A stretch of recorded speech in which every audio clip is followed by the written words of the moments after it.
All right, let's dive into the Devi Mahatmya. Sometimes called the Durga Saptashati. Yeah, exactly. It's this incredible Hindu text packed with stories. An amazing character. Really fascinating stuff. So we've got some excerpts to work with, We're going to break down each chapter. really get into the details. And hopefully by the end of this, You'll want to check out the whole thing yourself. that's the goal. Now this text, it's a major part of Hindu mythology. But even if you're not super familiar with Hinduism, There are these universal themes, good versus evil. finding strength within, the power of the divine feminine. It can resonate with anyone, really. So chapter 1, it starts with this really interesting scene. We've got King Saratha. He's lost his kingdom. Wandering around, feeling defeated. And then he runs into this merchant, Samadhi. Who's going through his own family drama. Greedy relatives have basically disowned him. It's rough. It's interesting how the story begins with these two. They seem to have it all. A king, a successful merchant. But they're both deeply unhappy.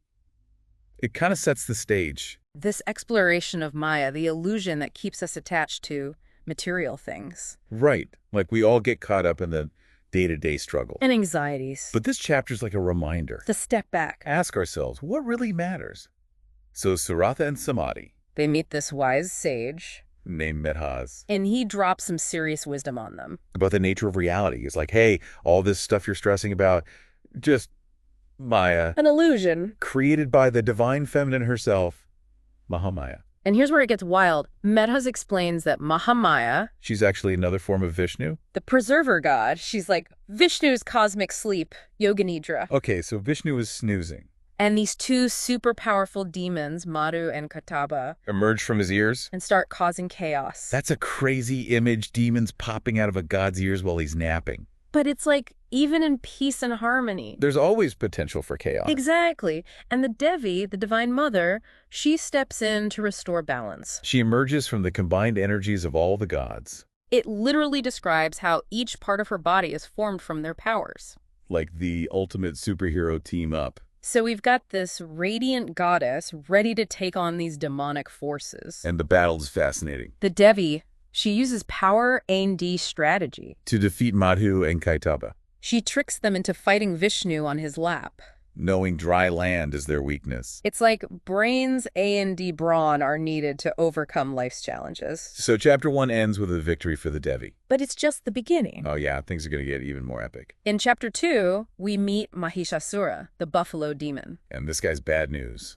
He defeats the gods, kicks them out of heaven. Takes over the universe. Talk about an ego trip. Mahishasura, he represents everything out of balance, arrogance, greed, that desire to dominate, And the gods are left in despair. wandering earth like mortals. So they turn to Vishnu and Shiva for help, like calling in the big guns. And from their combined light, the Devi is born again. Even more powerful and radiant than before. Just imagine this explosion of energy. Forming into this majestic goddess. Ready to reclaim the universe. And get this, each god gives her a weapon. Shiva gives her his trident. Vishnu gives her his discus. Himalaya gives her a lion to ride. Even Kubera, the god of wealth, gives her his endless cup of wine. It's like they're saying, we're all in this together. Here's everything we've got. I love that. So the Devi's decked out for battle, Riding this fierce lion. armed with all these divine weapons ready to face this terrifying buffalo demon. And right before the battle starts, He lets out this laugh. that shakes the three worlds. That laugh, it subtilizes her absolute fearlessness. It's like she's saying, bring it on. And then the battle erupts. It's this crazy cosmic showdown. Between the Devi and Mahishasura's army, filled with all these bizarre demons, The text really describes their weird powers, and how the Devi just calmly defeats them. one by one. It's like she's playing with them. And her lions on a rampage, tearing through the enemy ranks. That's a pretty graphic scene. Yet, not for the faint of heart. It shows the Devi's powers on another level. She's not just a warrior, she's a force of nature. And that brings us to chapter 3. Where the Devi finally faces off against Mahishasura himself. I'm on the edge of my seat. Are you ready for this epic showdown? Give me all the details. Welcome back to our deep dive into the Devi Mahatmya.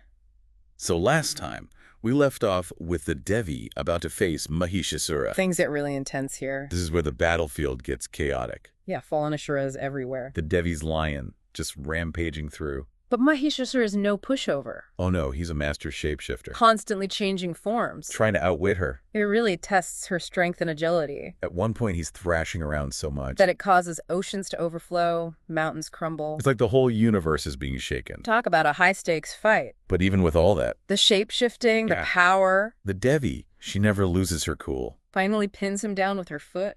Pierces him with the spear. Forces him to partially reveal his true form, That's a key moment. like stripping away the illusion, Exposing the real demon. no matter how much someone tries to hide. The truth comes out eventually. And then, bam, She delivers the final blow. he heads him with her sword, The gods are obviously ecstatic. showering her with praise in Chapter 4 They recognize her power. as this incredible, multifaceted being. The source of good fortune, AD misfortune. Intelligence, even modesty. It's interesting how they acknowledge both sides. She's not just this benevolent goddess. Right, she represents the totality of existence. Creation and destruction. Light and darkness. Exactly, the ultimate yin and yang. I love how even the gods are a little intimidated by her. They're begging her to remember them when they need help. Totally dependent on her protection. There's this beautiful passage. They describe her beauty. So captivating that even Mahishasura hesitated to attack. It's like true power isn't just brute force. It's also grace, beauty, compassion. Right. Those qualities are just as important as strength. Maybe even more so. So one major victory down. But of course it doesn't end there. Chapter 5 brings us a new set of villains. The demon brothers, Shumba and Nishumba, And let me tell you, these guys are trouble. they've basically taken over, usurped the gods, Kicked them out of heaven. claimed all their treasures. We're talking serious loot. Airvada, the elephant, the celestial coral tree, even garments purified by Agni. Stripped them of everything. Like they're saying, we're the new bosses in town. So Shumba, arrogant as he is, Decides he wants to marry the Devi sends his messenger, Sugriva. to deliver this bold proposition. Such a power play, right?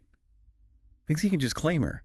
But she's not having it. Her response is brilliant. Basically says, sure, if you can defeat me in battle. It's like she's laying down the gauntlet. A classic theme, proving your worth through strength and courage. She's not just going to be handed over to anyone. She demands respect. You go, girl. Yeah.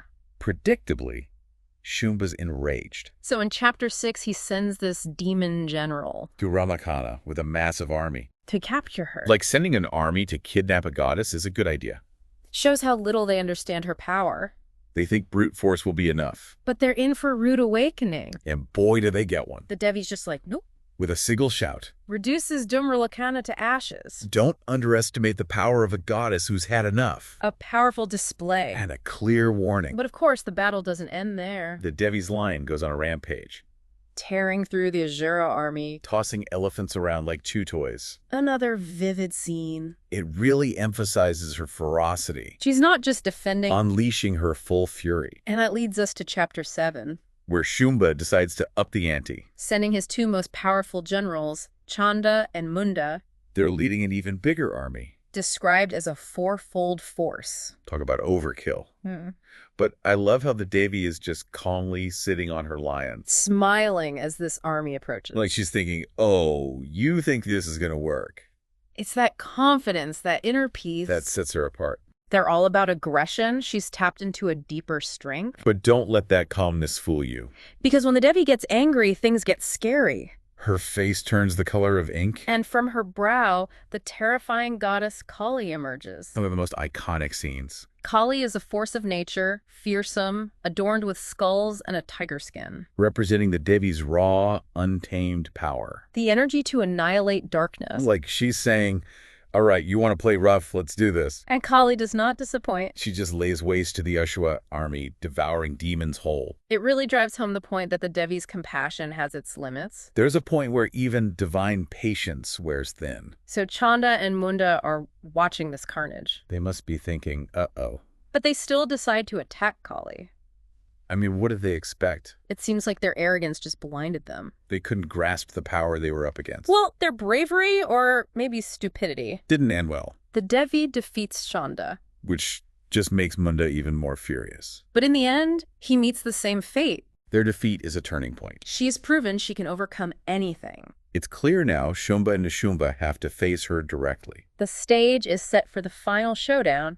But before that, We have this fascinating interlude in Chapter 8. with another demon, Raktabija. This guy's got a creepy superpower, His name means blood seed. and for good reason. Every drop of his blood that hits the ground, Creates another demon identical to him. like a horror movie. An enemy that multiplies every time you wound him. How do you even fight that? It requires not just strength, but strategy. And the Devi proves once again she's got both. She summons Kali, And a whole host of other goddesses, each with their own abilities. like an all-female divine task force. And they work together brilliantly, Chamunda, for example, she drinks Raktabija's blood before it hits the ground. preventing new demons from being created. That's some strategic thinking. Using his own power against him? It shows her adaptability, her resourcefulness. She's not just a warrior, a master strategist. So with Raktabija out of the way, It's down to the final bosses, Shumba and Nishumba. the main event is about to begin. Okay, we're back for the final part of our Devi Mahatmya deep dive. We've seen some epic battles. The Devis triumphed over some serious foes. But now, let's dig a little deeper. What do these stories tell us, about ourselves? About our own journey. Exactly, because it's not just about literal battles and demon slaying, right? It's filled with symbolism allegory. Offering insights into our inner struggles. That quest for self-realization. So it's like those demons represent the negative stuff we all face. Fear, doubt, anger. Attachment, our own inner demons. And the Devi's victories, they symbolize our own potential, right? To overcome those negative forces within ourselves. The Devi Mahatmya, it's like a roadmap for spiritual growth. Showing us how to tap into our inner strength. And ultimately achieve liberation. Liberation, big word. What does that even mean in this context? Easy to get caught up in the literal battles, miss the deeper message. In the Devi Mahatmya, liberation means freedom from suffering.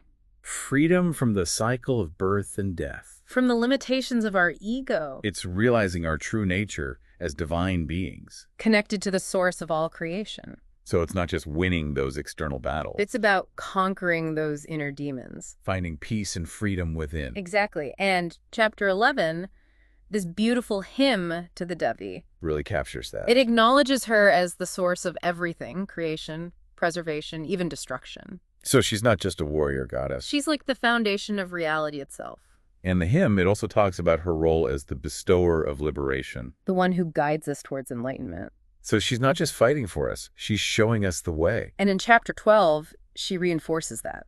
Promising the gods her protection, the fulfillment of their wishes. As long as they call upon her with devotion. I've got your back, but you got to meet me halfway. It emphasizes cultivating a relationship with the divine. Surrendering to a higher power, trusting its guidance. And chapter 13, we see this in action. Remember Saratha and the merchant from the beginning. The Devi appears before them, grants their wishes. Saratha gets his kingdom back, the merchant's reunited with his family. It's a beautiful resolution, but it's not just about getting what they want. They've been transformed by their encounters with the Devi. The wisdom they've received, They've learned about detachment. not clinging to possessions or outcomes. Realizing true happiness comes from something deeper.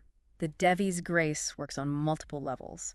She can grant those worldly blessings. But her goal is to guide us towards spiritual awakening. Towards liberation.